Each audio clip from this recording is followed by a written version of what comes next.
The law of multiple proportions is about proportions by which same chemical elements combine together to form different chemical compounds. It states that for two chemical elements capable of forming more than one chemical compound with each other, the masses of one element which combine with a fixed mass of the other element to form those compounds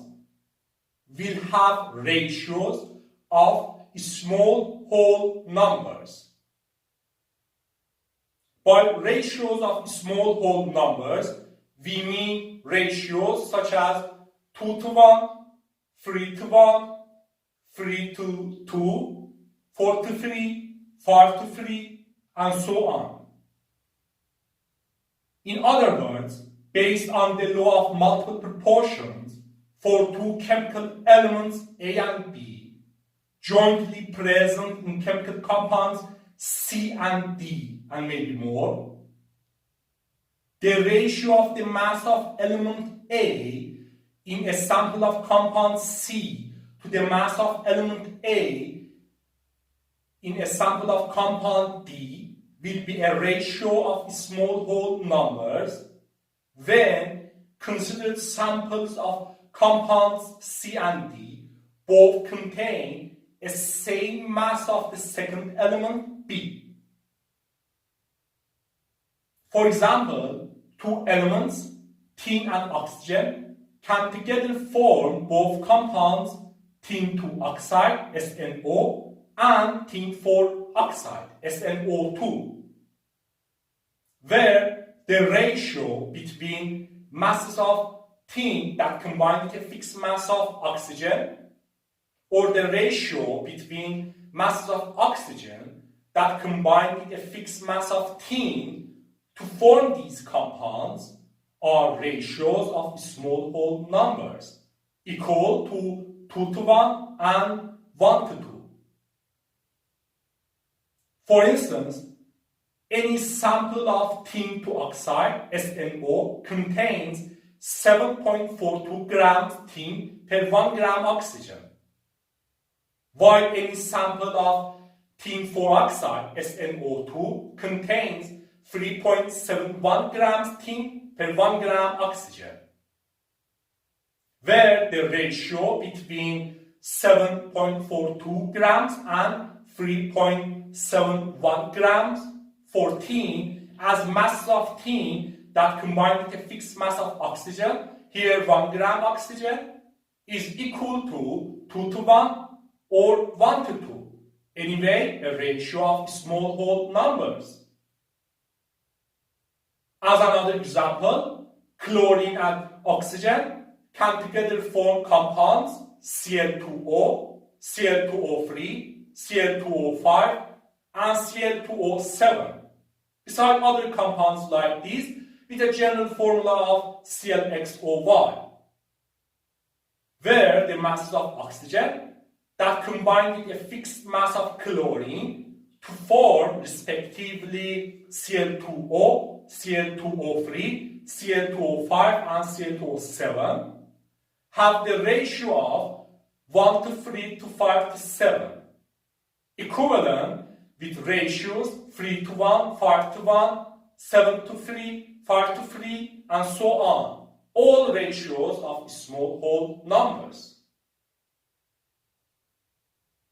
It is not hard to justify the law of multiple proportions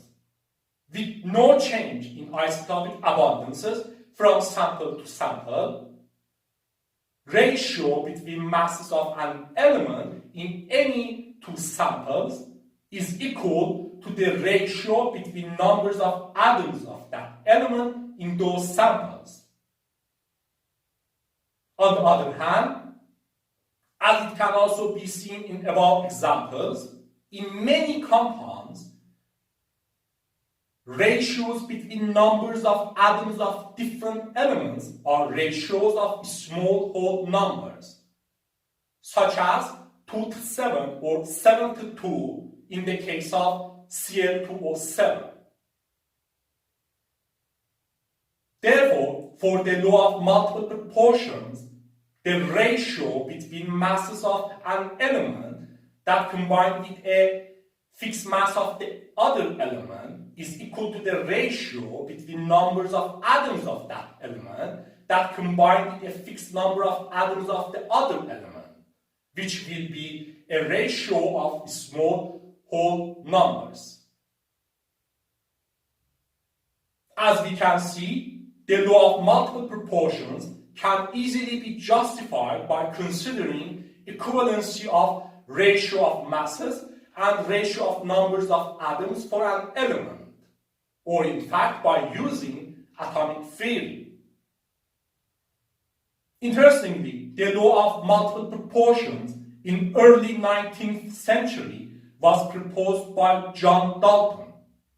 who also in early 19th century proposed Dalton's atomic theory, an important step towards modern chemistry. It is clear that on one hand, the law of multiple proportions can be justified by Dalton's atomic theory, where, based on Dalton's atomic theory, atoms of different elements combine in simple whole number ratios to form chemical compounds. And on the other hand, the law of multiple proportions can be considered as an experimental physical law consistent with Dalton's atomic theory and therefore supporting it. Indeed, the law of multiple proportions, confirmed for a wide range of compounds, was the best and most convincing supporter of Dalton's atomic theory in John Dalton's time. However, it is not clear how John Dalton came up with these ideas and whether the law of multiple proportions or other facts led John Dalton to his atomic theory, or whether the law of multiple proportions was a hypothesis assumed by John Dalton to check the validity of his atomic theory. Also, as another interesting historical fact, it is suggested that Joseph Proust, who proposed the law of definite proportions, had data to also propose the law of multiple proportions. But this didn't occur to him and he didn't. It is important to consider that not all cases obey the law of multiple proportions. One exception is non-stoichiometric compounds, whose elemental composition can vary from sample to sample, although generally to a low degree. For example, the ideal formula of iron 2 oxide is FeO, but many samples of it as a non-stoichiometric compound have the general formula of FeXO with X between 0.84 and 0.95. Therefore, if we consider the non-stoichiometric FeXO on one hand and the stoichiometric iron-free oxide Fe2O3 on the other hand, the ratio between masses of iron that combine with a fixed mass of oxygen to form these compounds, FeXO and Fe2O3,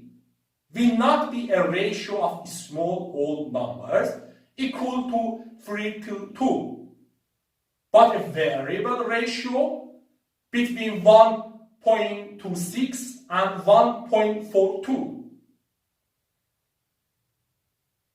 As another exception, many polymers, such as carbohydrates, proteins, and DNA, are also susceptible to variations in composition. In addition, isotopic abundances of two elements in their compounds should not vary from sample to sample. Otherwise, due to differences between masses of isotopes, the ratio between masses of an element in different samples will not be equal to the ratio between numbers of atoms of that element in those samples, and therefore will not be a ratio of small whole numbers. Also, as number of atoms in chemical formulae of chemical compounds increase, ratios get away from ratios of small whole numbers. Something common for hydrocarbons and similar compounds. For example, the ratio of masses of carbon that combine with a fixed mass of hydrogen to form nonane C9H20 and decane C10H22 is equal to 99 to 100, far from a ratio of small whole numbers, but a ratio of whole numbers. Anyway, here we can see that we have a law, the law of multiple proportions, proposed by John Dalton, who also proposed Dalton's atomic theory. May be obvious for us, but novel for its time of proposal, and also important in advancement and history of chemistry, at least due to its support of Dalton's atomic theory, an important step towards modern chemistry. This is interesting, isn't it?